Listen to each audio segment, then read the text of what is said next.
Mouta, Maurice, Wakil, Gligli, Amorin était un authentique à Blanc-Lévis, irrécupérable.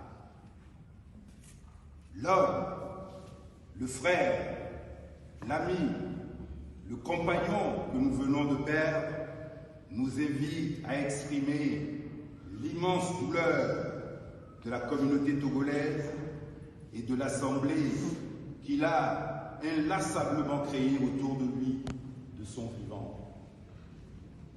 Sa famille biologique le pleure.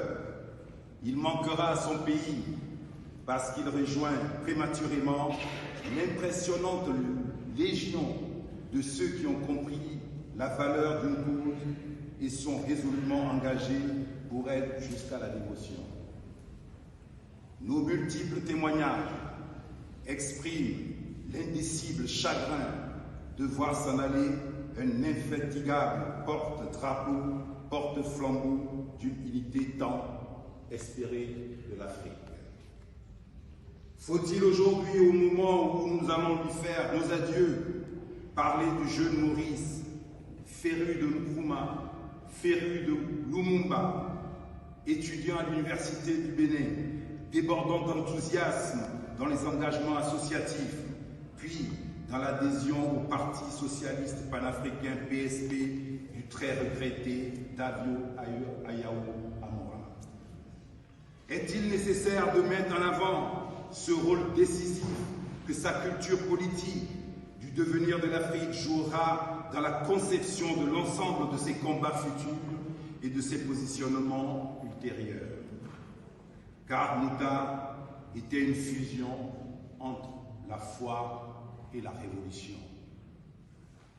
Sa rencontre avec Davio Amorin, son nom lâchement assassiné au Togo en 1992, n'a pas seulement consolidé les bases d'une connexion intellectuelle et politique, elle a aussi mis sur orbite un parcours, une détermination jamais pris en défaut pendant ces longues années et où il nous a honorés de son compagnonnage. Comme son mentor Davio Amorin, Maurice tenait à cette idée que pour faire réellement bouger les choses dans une société, il fallait une dose de folie, une folie qui vient du cœur. L'exil et l'expérience de nouvelles affinités feront le reste. Du cercle de réflexion Kwame Nkrumah au front des organisations démocratiques en exil, le militant, l'activiste, le défenseur des droits de l'homme, le conférencier ne s'éloignera jamais de ce volontarisme qu'il appelait lui-même le lieu de l'excellence humaine. Est-il indispensable enfin d'épiloguer sur l'homme, sur l'état d'un esprit vif, prompt à réagir, sur une imagination merveilleuse et débordante, cette élégance de style et cette hauteur de pensée qui font de lui un Maurice si singulier? Il pouvait certes se montrer quelquefois intraitable au nom de valeurs et de principes qui lui étaient chers, mais c'était toujours au prix d'un effort de persuasion, de réflexion partagée.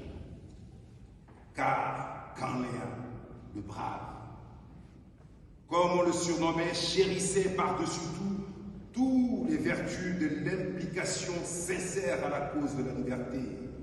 Il considère que celui qui sert une cause ne reçoit sa gratification que de celle-ci. Le véritable enjeu, selon lui, est le sens existentiel que nous donnons à notre combat pour le bien-être collectif. Dans la jungle extrêmement compliquée qu'est devenue la diaspora togolaise, spécialement celle de France et de Belgique, il est resté fidèle à un cap, à une ligne conductrice. Cher Mouta, nous saluons et nous sollicitons ta félicité. À chaque fois qu'il a fallu monter au créneau pour rappeler les fondamentaux, tu étais là. Nous t'avons vu cédant quelquefois à la colère, mais jamais à la haine, privilégiant en permanence l'idée d'un pardon qui n'oublie pas.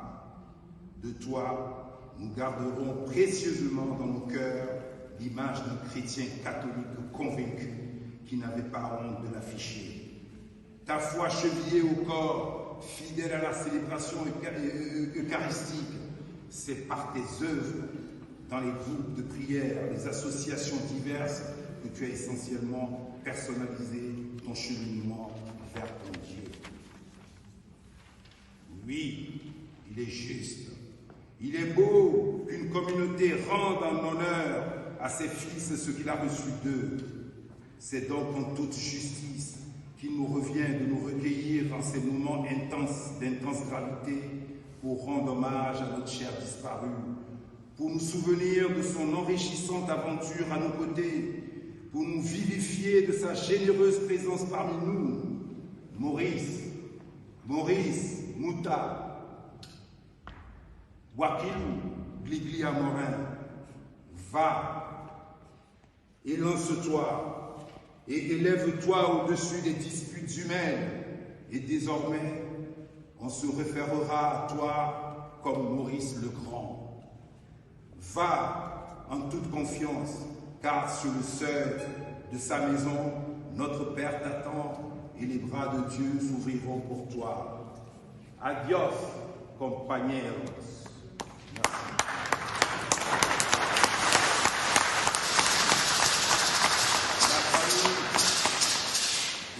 Je suis, pour ceux qui ne le savent pas, un cousin de sang de Mouta.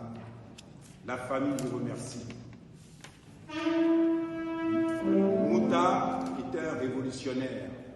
Je vous en prie, à la sortie de l'église, nous prendrons le temps de lui chanter l'hymne national togolais, car c'est dans l'hymne national qu'il a puisé toutes les valeurs de combattants qu'il a menées jusqu'à la fin aujourd'hui. Adieu, compagnie.